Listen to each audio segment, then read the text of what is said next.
Everyone, it's your girl, Rest the Truth here. Did y'all hear Trump speaking today at the Economic Club of New York? I really need you to listen in on it and pay attention to it, because a lot of this stuff, of course, I already know. Those of you who like my stuff and videos and follow me and stuff, we're on the same page, so we fully understand. But for those of you who are kind of hesitant or completely, against Trump joining in on the truth train, the Trump train, I encourage you. I want to challenge you to actually pay attention and listen to this, because I could feel his passion. And there's videos. I mean, there's clips of him speaking, and then you got the whole interview, or the whole event, which I encourage you to go listen to, because you can you can sound good and be like a car salesman and sugarcoat it, but then you have those who are actually passionate, and they truly believe in the product that they are selling. Because you got those that they're just trying to make a quick buck, and so they'll tell you all the good stuff about it, or they'll try to sweeten the deal just to win you over. Whereas if you have someone who's actually passionate about it, he's going to put more into that product, right? He's going to put more into getting you to understand how good of a deal or how good it is. So with Kamala, you can't get her on stage with anyone outside of her comfort zone. And then when you do, they try to, she hasn't really been outside of her comfort zone. And when she's in her comfort zone, she's getting catered. She has everything given to her, basically soft blows, questions, and little cheat sheets and whatnot. But you don't see her. I mean, you saw a video of her the other day boarding the plane. Was Air Force 2 is what they fly in for the VP. She has in headphones. Why are you ignoring the press? Why do you have? That's not presidential. You know that there's going to be press there. You know that they're going to have questions for you, but yet you decide to just be immature, unprofessional, and just walk on by with headphones in, and then give like a lame, cheesy wave and grin and board the plane. And then when you ask her about policies, she's fake. Like they said, she's a chameleon. She's just blending in for the sake of herself. She's flip-flop, but she's just trying to look like the moderate, but she's really not. So I want you to listen to this clip. It's about 2 minutes and 34 seconds, and it's Trump talking about making products made in America again. And that's like an awesome thing. That would be an awesome thing for us. We wouldn't have to rely upon anyone. We could have our own goods. Things would be cheaper. We'd have jobs, and it would just be an all-around better plan. When you think about how things used to be like back in the day, when more things were made in America, like even our cars. You mean to tell me that you guys don't enjoy the older classic cars because they were made in America? They were better. They were actually worth purchasing. So yeah, I'm gonna let you all listen to it, and then I'll follow back up with you at the end. American workers, you're not eligible for any of these benefits. In fact, you will pay a very substantial tariff that comes in from another country, that's made in another country and comes in. There'll be a big tariff on that product because we want to make our goods in America, and most of them we can. My message is simple. make your product here in America, and only in America. We are not going to be taken advantage of anymore, just as we made great inroads and progress 4 years ago. We made tremendous inroads on this subject.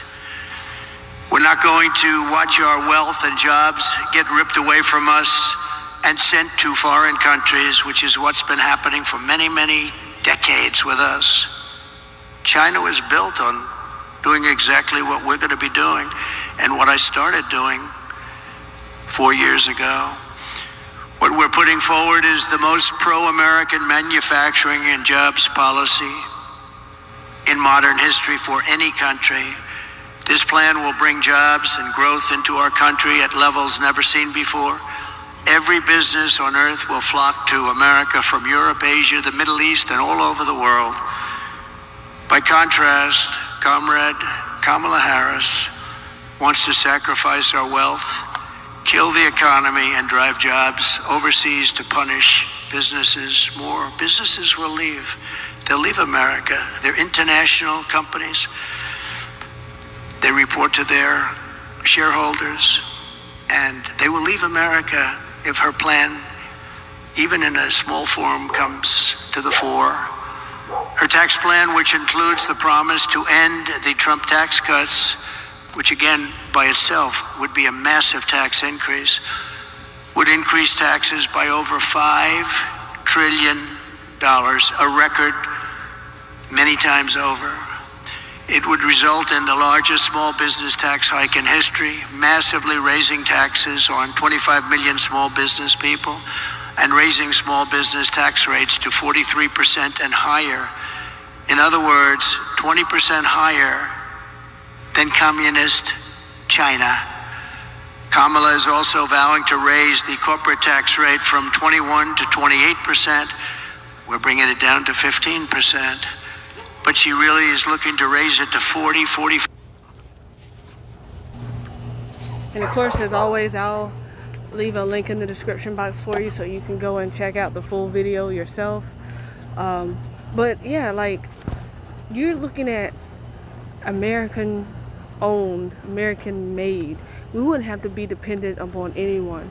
One of the biggest things that happened during COVID was, of course, the shutdown of goods, right? Like, it took a while to get things in. We couldn't even, there was even a shortage of certain medications or medications in general.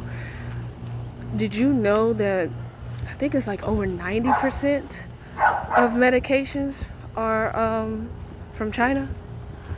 You can go back and then double check that, but majority of the medications are from China.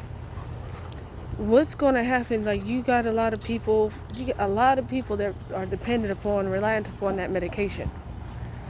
And if you're talking about something going on, a war, where are you going to get your medication from if it's got to come from overseas? And then there's a shortage. And if there's a shortage, they're going to, one, of course, it's going to be hard to find. Two, the cost of it's going to go up because the demand has gone up. So what is wrong? Those of you who want Kamala, what is wrong with having U.S. made in the U.S.? What's wrong with that? What's wrong with being dependent? I think about it like this. You could not wait. You could not wait to have your own money and not have to go and ask someone for money when you needed to pay for something. For those of us who actually have a conscience and were raised, not to be reliant upon others, that feels good, right? It felt good to not have to try to crash on somebody's couch, or ask to borrow somebody's car, or ask them if they could lend you a few dollars and such like that. It feels good to be independent because you know why? You don't have to rely upon anyone else. You're waiting on them. You're relying on them to get what you need done. And that's basically the same thing, but of course, like, on a much larger scale. But that's the best way I can describe it. But yeah, like, when you ask Kamala about these things, none of her stuff sounds sound. And she does. She's ha ha ha, and then she's blaming, pointing fingers, trying to blame Trump for stuff that her party has been doing instead, or has done instead. So I just wanted to put this out there because I really feel like it's something that should be addressed. Of course, like, I'm only going to put it out there if I feel like I should share it. So, but yeah, so he, and again, you know, he speaks on a bunch of stuff. Of course, you know, it's Trump. He's gonna nail it each and every time. So again, I'm gonna drop the link in the description for you all. Appreciate you all stopping in as usual, and of course, you know, pay up, you know, so to speak. Like, share, subscribe, and like I said, continue to keep the truth going. Because of course, like, it's not going to get out on its own.